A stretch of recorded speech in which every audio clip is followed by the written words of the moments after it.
muito bom dia para você. Eu sou Júnior Moreira, esse é o Conversa de Redação. Comigo para debater os principais temas do dia, Eduardo Costa, William Travassos e Leonardo Bortoleto.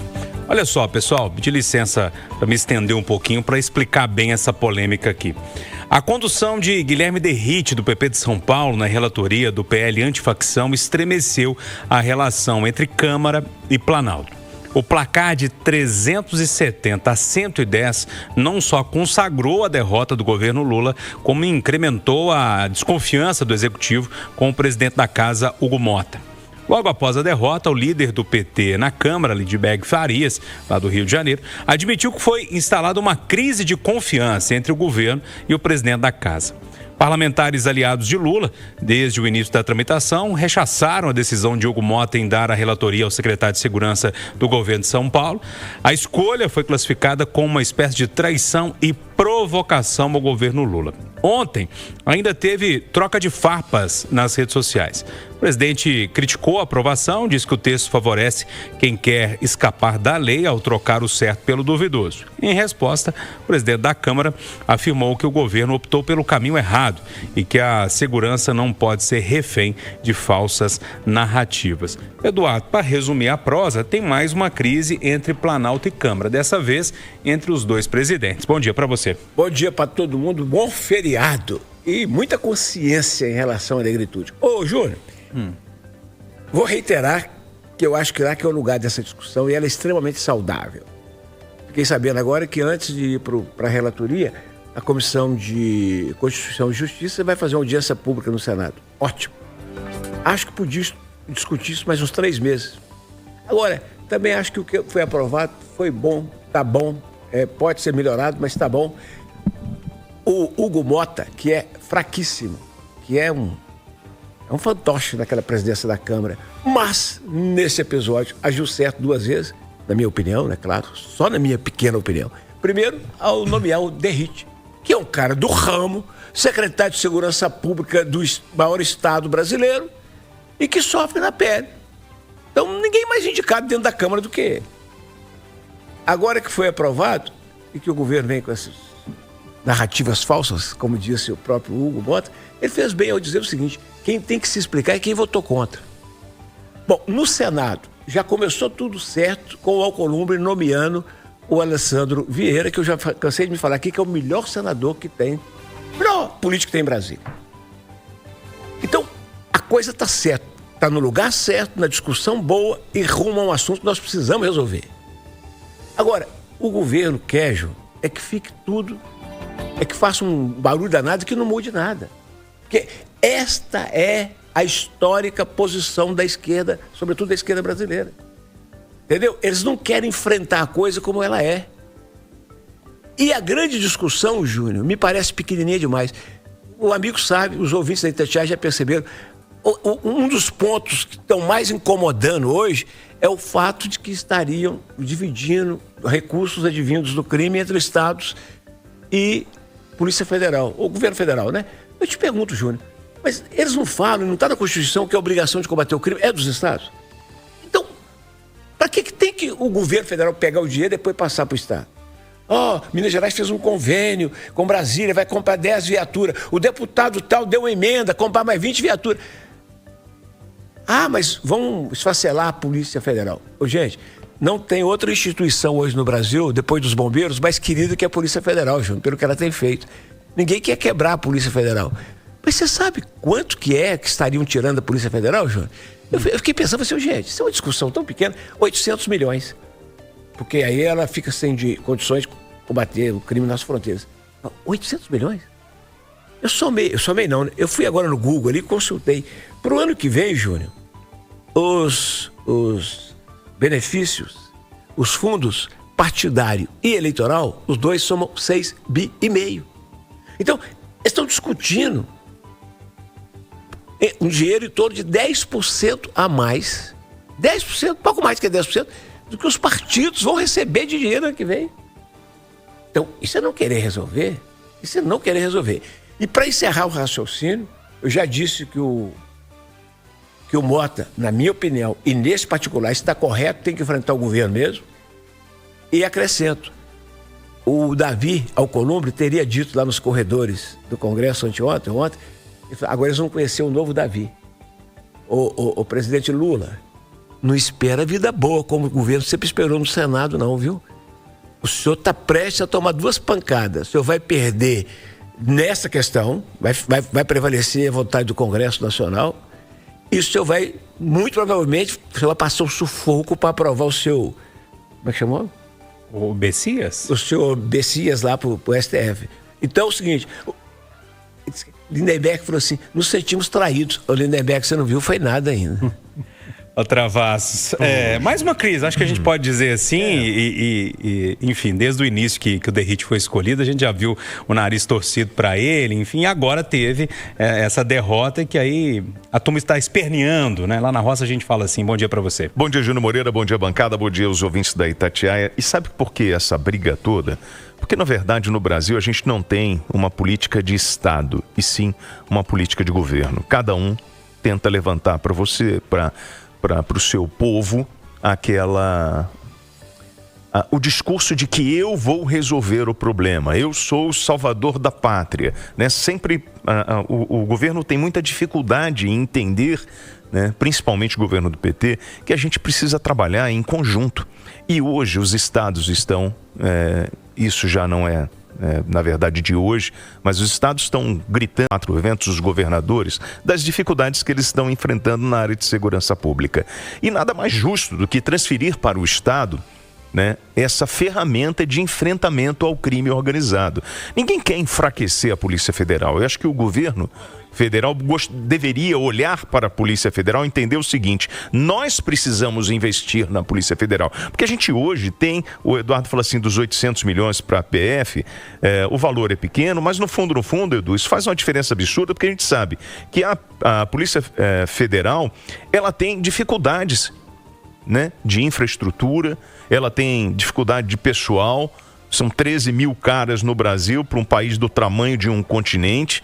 Então, assim, no fundo, eu tô vendo esse racha, né, e uma disputa por poder, mas o principal ponto que eu não estou ouvindo é o seguinte: a grana para mudar tudo isso que a gente está... Porque assim, eu vou prender o sujeito, né, agora a pena mais rígida, vou prender isso, vou fazer isso, tá. E vai colocar onde, filho?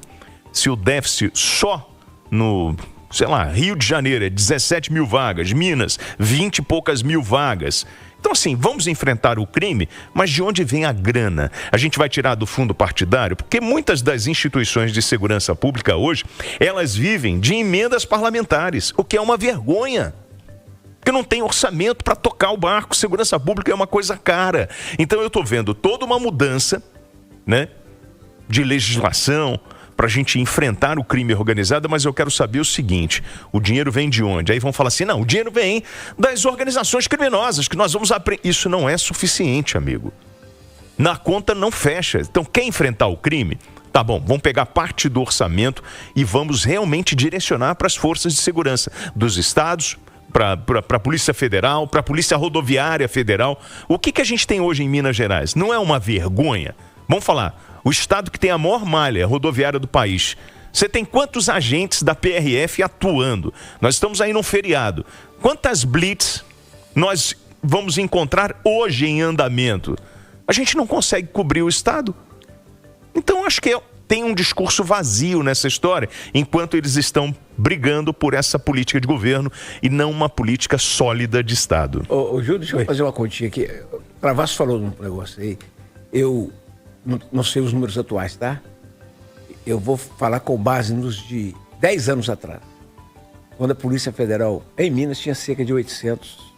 Mais ou menos. Não mudou muito disso não, Eduardo. Acho que é mais ou menos isso mesmo. Chegou gente, mas morreu gente, aposentou gente e tudo. Então vamos botar 900. 900 é muito, vamos botar 800. Você divide por 4, são os turnos.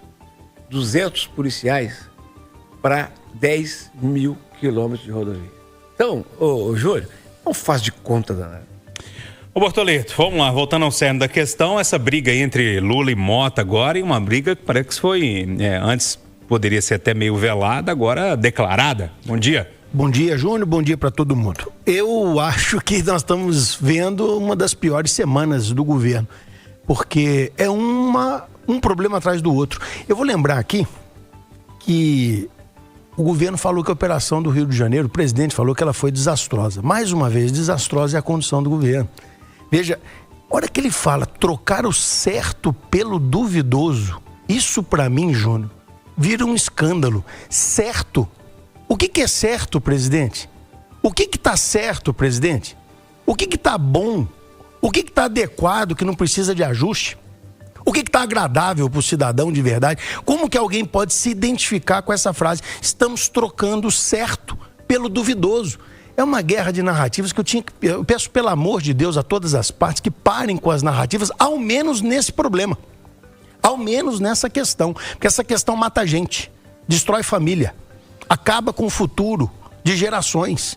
Então vamos diminuir, vamos baixar a bolinha. Vamos tentar conduzir de maneira harmônica pelo menos um tema no Brasil, porque esse sai caro para o cidadão brasileiro. Olha só, pessoal, a Procuradoria-Geral da Fazenda Nacional atendeu a um pedido da Câmara dos Deputados e determinou a inclusão de Eduardo Bolsonaro na dívida ativa da União. O parlamentar deve mais de quase 14 mil reais à Câmara por ausências injustificadas em votações. Eduardo foi notificado da cobrança em agosto e não quitou o débito desde então. E a inclusão na dívida ativa da União pode levar o filho do ex-presidente Jair Bolsonaro a ficar com o nome sujo nos órgãos de proteção de crédito e sofrer um protesto extrajudicial da dívida. Ô Travassos, Eduardo Bolsonaro vai para a Serasa. É basicamente isso o resumo da história. Por R$13.900. Quanto o pai dele disse que deu pro Eduardo? Acho que 2 milhões de reais. Um pai que faturou quanto? Só com aqueles Pix. Então, assim, picuinha, coisa de quinta série, né? O Eduardo batendo o pezinho, dizendo, não vou pagar a dívida. É para criar polêmica. É para isso virar um grande bafafá, falando, estou sendo perseguido. Querem me colocar na dívida ativa da União por R$13.900. E aí o outro, não, mas você não paga. E aí, a gente está discutindo o que mesmo no Brasil? Uma dívida de R$13.900 de um sujeito que não está aqui, que provavelmente vai ser cassado porque não está presente, né? Não está atuando como deveria aqui no nosso território. E no fundo, a gente estava no tema anterior discutindo o tema de segurança pública, lembrando que o Eduardo é da Federal, é um cara que poderia estar contribuindo com isso, mas está numa briga particular, defendendo a sua família, defendendo o seu pai, dentro daquilo que ele acredita. E a gente, por outro lado, tem a turma que está perseguindo ele, ou correndo atrás dele, porque é contra a família Bolsonaro. E aí, gente, a gente está falando do que mesmo, hein? Do que a gente está discutindo para mudar o país? De uma briguinha entre coleguinhas de quinta série, é isso? E aí, Bortoleto? Tá tudo bem ele ficar devendo, não precisa ir para a Serasa, é isso que ele está dizendo? Isso é rito normal, isso é rito normal. Vai fazer a dívida vai efetivamente sem pagamento para dívida ativa, ele pode ficar com o nome sujo e quando ele ficar com o nome sujo, Júnior, ele vai criar uma identidade eleitoral com a população. Olha só, nós temos 72 milhões de CPFs negativados no Brasil hoje, dado de hoje esse número. Ele ganha a eleição no primeiro turno, olha só. Se todo mundo que tiver igual ele, votar nele, ele ganhou no primeiro turno. Brincadeiras à parte, é uma tremenda de uma bobagem a gente ficar discutindo isso, e falou muito bem aqui o WT. O que nós temos para poder discutir é muito maior do que isso aqui. Agora, que vai ser pauta para poder ficar com a polarização em alta, devo, mas ele deve porque ele merece dever, porque se ficar com esse dinheiro no governo ainda vão fazer mau uso dele. Aí, sabe, não dá, realmente não dá, mas é o rito normal, vai ficar negativado se não pagar assim, meu irmão. E aí, Eduardo Costa? Contar os bastidores aqui por hoje, é porque ele merece. Eu gosto de prosa, então lá vai. Eu, depois de 40 anos, eu consegui folgar os sábados aqui na rádio. Eu trabalho um sábado só por mês. Isso foi um achado na minha vida. Agora eu estava descendo para trabalhar, todo feliz, agradecido a Deus por ter saúde, pensando assim, já está na hora de começar a discutir esse negócio de não trabalhar de feriado. Porque, poxa vida, né? Tudo tem um limite. Mas pensei, espera um pouquinho pra gente discutir isso. Aí eu falei assim, tá bom. Mas eu pensando comigo, né? Pelo menos se não tiver Lula e Bolsonaro hoje, eu já vou ficar feliz em conversa e nação. Aí chega que tem o que há de pior nessa família horrorosa, que é o Eduardo. Uma vez o Júnior me fez uma pergunta aqui sobre um tema qualquer, Opera Delis. Eu falei assim, eu não quero falar disso não. A Maria, nossa diretora, me chamou e falou: Eduardo, não faz assim, é um desprezo por quem fez a pauta e tudo. Eu falei: tá bom, Maria, eu não vou falar. Então, como eu não posso contrariar a chefe, falar assim: ô, Júnior, eu não quero falar desse cara mais, eu não aguento esse cara, não. Eu vou dizer que o que eu escutei ontem à noite. Ontem à noite teve um encontro de amigos de caminhada lá no Campestre. E do meu lado, ele é ouvinte nosso todo dia, toda hora, tá lá ouvindo com a esposa. O Zé Flávio Coutinho, um grande amigo. E é do típico brasileiro que eu respeito muito. Sabe por quê, Júnior? Ele tem posição política. Ele enxerga as coisas, mas ele não é doente. Então, ele votou no Bolsonaro, sabe? Consciente de que... E ele tem uma tristeza profunda, que é de todo mundo que tem consciência boa, de que esse cara desperdiçou um momento histórico na vida dele, da família e do país. Então ele falou assim: Eduardo, eu tive que aguentar, como você, 4 anos que ela não fala bobagem uma atrás da outra, até perder a eleição. E agora tem que aguentar essa família. Eu falei: quem é o mais bobo? Ele falou: esse menino. Esse menino fica lá fora achando que o Trump está preocupado com a família dele. Ele falou aquilo que você fala todo dia na rádio. O homem está preocupado do Lula não se aliar aos BRICS, não diminuir a pressão. E ele fica. Então, ô Júnior, eu tô avisando para você, para Maria Cláudia e para os ouvintes. Se voltar esse Eduardo, que eu vou falar não, mas hoje eu vou falar mais uma coisa. Eu vou falar mais uma coisa. Ô menino bobo. Sobre a discussão de você não trabalhar no feriado, vamos deixar para depois, porque se incorrem eu trabalhar mais, tá? Então a discussão fica para outro dia. Ô família insuportável, ô menino bobo. Vamos focar só no Eduardo Bolsonaro. Bom, pessoal, a fila do INSS atinge o patamar mais alto já registrado, com quase 3 milhões de pedidos em análise. De janeiro de 2025 até agora, o número de novos pedidos de benefícios do INSS cresceu 23%. A média mensal já chega a 1.300.000. O INSS reconhece a crise da fila, mas diz que 2/3 dependem de outras variantes, como perícia médica federal e a atualização do sistema por causa da biometria e das novas regras do cálculo de renda. O problema, Bortoleto, dessa desculpa do INSS aqui, que tudo bem, a fila é a maior da história, mas essa fila sempre existiu e o Instituto ele é bem lento para resolver um direito do cidadão. Praticamente nenhuma novidade. Aí fazer o ouvinte também parar para raciocinar. Veja, o que é mais difícil? É a gente identificar o problema. Porque numa guerra como hoje a gente vive, de narrativa para um lado, para o outro, onde todo mundo critica, o que a gente consegue apurar? Aí vou dizer, falta contratar 500 médicos. Contrata. Falta resolver o problema da biometria. Resolve.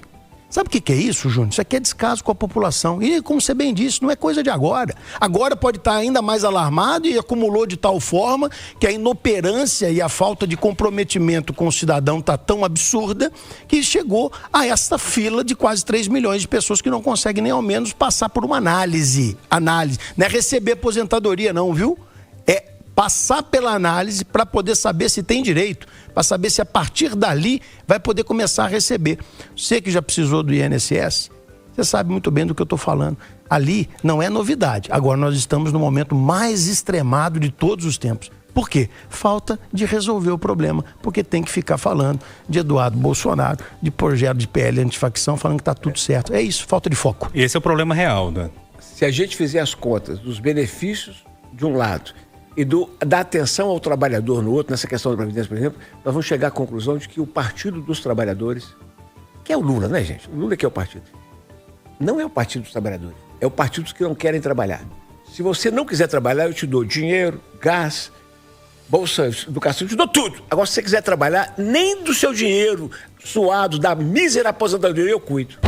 Travasso, 10 segundinhos. 10 segundos é simples. Mas se ele resolver o problema da fila, ele vai ter que pagar essas pessoas que estão na fila. E aí não quer. Melhor segura um pouquinho, deixa a fila aí, porque eu não tenho grana para poder pagar. Agora eu acho que é preciso falar também que não é um problema do governo Lula, né? Não, é um problema gigantesco. Ninguém quer mexer. E é uma maior pirâmide da história do mundo. Mas o que a gente Lula, tem. o ministro Lupe disse que ia acabar com a fila, lembra disso? Lembro. Nem o Lula e nem nenhum governo nos últimos 30 anos cuidou da aposentadoria e estancou a roubalheira no INSS. Isso não é prioridade?